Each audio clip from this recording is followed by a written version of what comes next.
Donc, mon sujet, les communications maritimes à l'épreuve du risque cyber. Je préviens, mes diapos sont en anglais, mais mon intervention sera en français.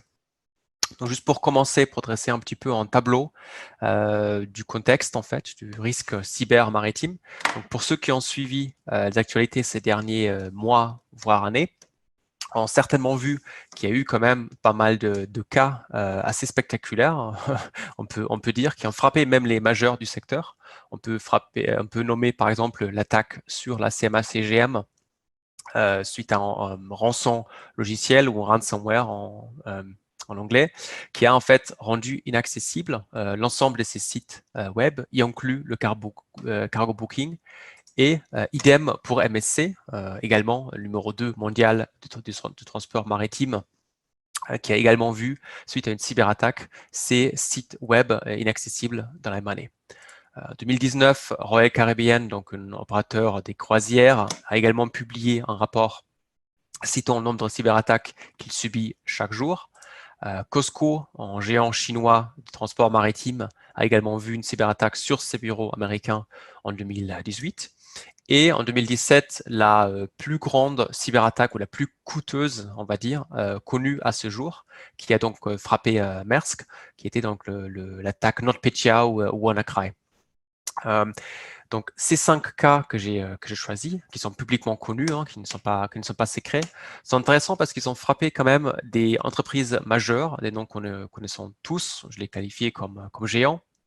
Et on peut bien imaginer que ces géants-là ont les moyens pour se protéger, ils ont des équipes de sécurité, et pourtant ils se sont retrouvés paralysés par une cyberattaque, parce que lorsque le cargo booking est hors ligne, forcément il y a un fort impact sur le business.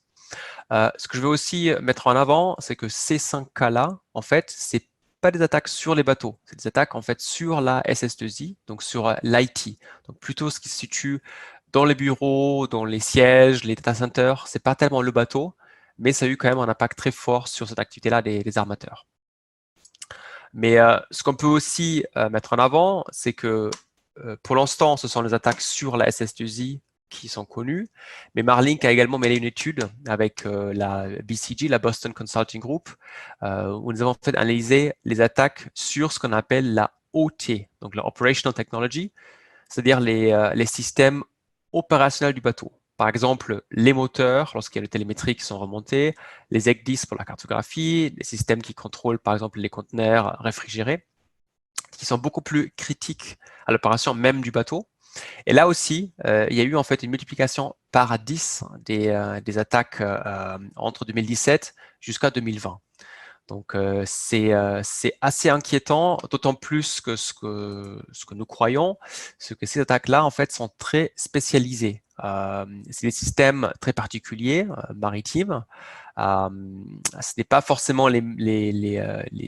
on va dire les serveurs ou les postes Windows standards. Donc, ce que nous pensons que derrière cette attaque peuvent être en fait des groupes d'attaquants sponsorisés, direct ou indirect, par un État-nation qui ont forcément les moyens financiers et aussi le temps pour essayer de trouver une vulnérabilité qui sera ensuite exploitée lors d'une attaque sponsorisée par un autre État.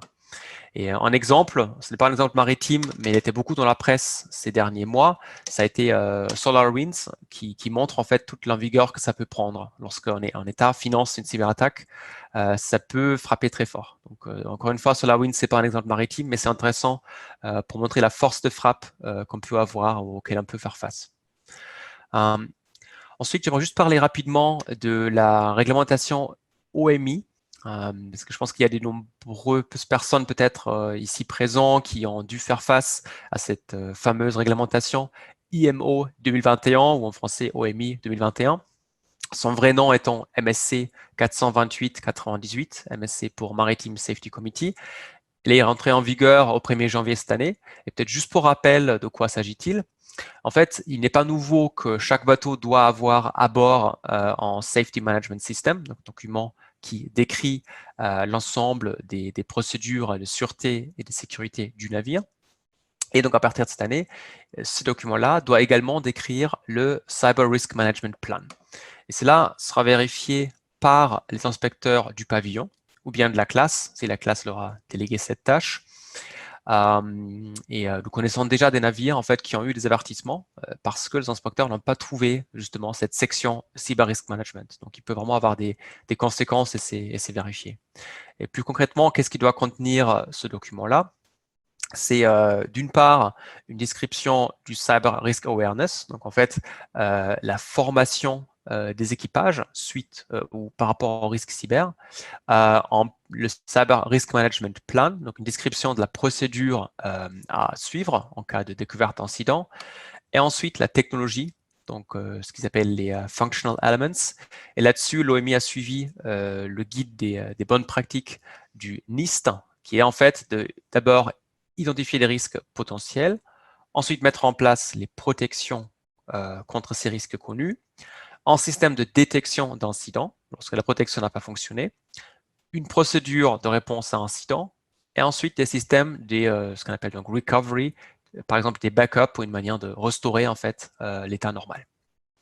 Cela peut sembler beaucoup, donc l'OMI l'a rendu obligatoire à partir de cette année, mais heureusement, on ne part pas d'une page blanche. En fait, je dirais que ça fait plus que 15 ans que les solutions adaptées aux maritimes et aux communications par satellite existent. Donc, ce n'est pas tout nouveau quand même. C'est juste qu'à partir de cette année, c'est vraiment vérifié et c'est réglementé par l'OMI.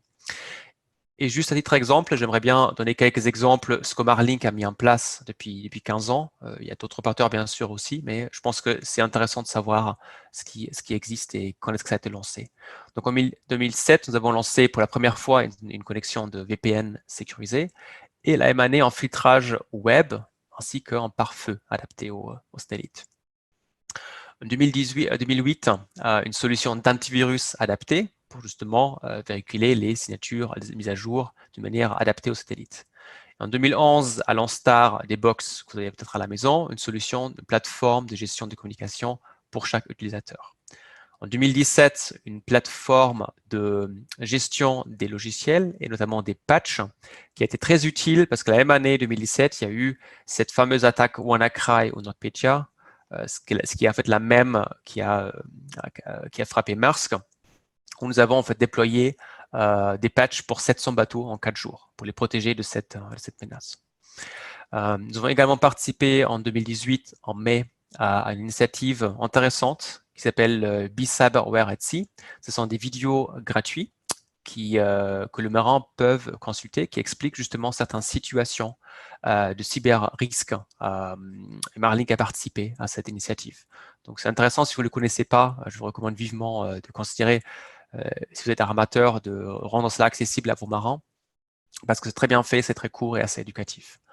Par la suite, nous avons lancé un module spécifique sur les fameuses ransomware ou rançons logiciels et nous avons mis en place une solution de détection de menaces. Donc la cyberdétection, encore une fois, avec l'objectif de pouvoir détecter un incident qui n'a pas été arrêté par la couche protection. Donc un système secondaire qui peut alerter en cas d'incident.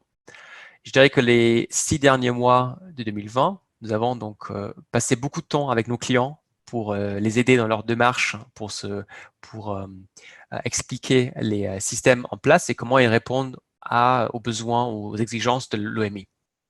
Donc, pour remplir en fait ces documents-là.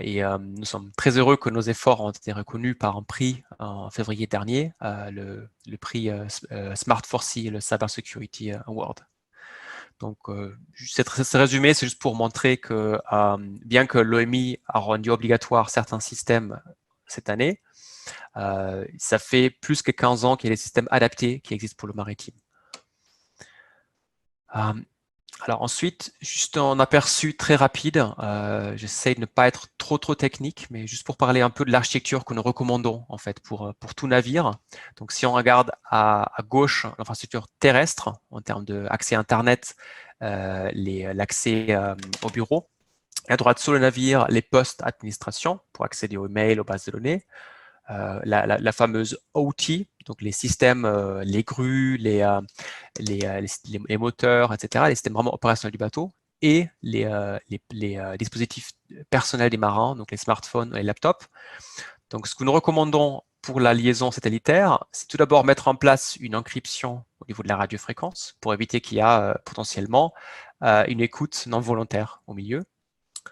Ensuite, nous recommandons aussi en pare-feu ou en filtrage web également pour l'accès à Internet. Une plateforme centralisée de gestion d'utilisateurs pour pouvoir en fait gérer l'accès de chacun par poste ou par réseau. Par exemple, on peut configurer une personne qui n'est pas un officier, qu'elle ne peut pas se communiquer à un poste administratif, par exemple, et ce genre de règles. Un antivirus, forcément, une solution de gestion, déploiement de software, ainsi que des patchs, parce que des patchs aussi, ça sert à corriger certaines vulnérabilités, donc ça fait sens d'avoir une stratégie ou un système de gestion de ces patchs. Et également, comme déjà mentionné précédemment, une solution de détection des incidents, en plus de la protection. Et donc, pour conclure, juste un aperçu rapide des menaces, des vraies menaces que nous avons vues en 2020. Donc, c'est ces derniers systèmes que j'ai mentionnés, le système de cyberdétection qui détecte en fait des incidents qui, quelque part, ont contourné la protection. Nous avons vu en fait des nombreux trojans, botnets, violations de la politique IT, aussi une phishing campaign avec le thème Covid. Pour tous ceux qui viennent un peu du secteur IT, je pense que les noms Emotet, Mirai ou Andromeda doivent vous parler. On en a beaucoup parlé dans le secteur, en tout cas terrestre, dans la SS2I. Donc ça a également frappé des bateaux. Donc ce n'est pas très différent finalement dans ce sens-là. Et à droite, un graphe que je pense est assez intéressant. En fait, les pourcentages indiquent le nombre de menaces qui se trouvent par réseau. Donc, il n'y a pas de surprise, la grande majorité, c'est sur les dispositifs personnels des marins, donc leur smartphone, laptop personnel, donc 2 tiers. Par contre, ce qui est très inquiétant, quand même, 10% des menaces que nous avons vues qui concernent directement ce qu'on appelle, nous, la M2M ou OT ou IoT, c'est-à-dire les systèmes vraiment opérationnels du bateau. C'est-à-dire que les moteurs, les ECDIS ou bien des systèmes, par exemple, qui peuvent gérer des conteneurs réfrigérés. Donc, tout ce qui est vraiment critique pour l'opération du bateau.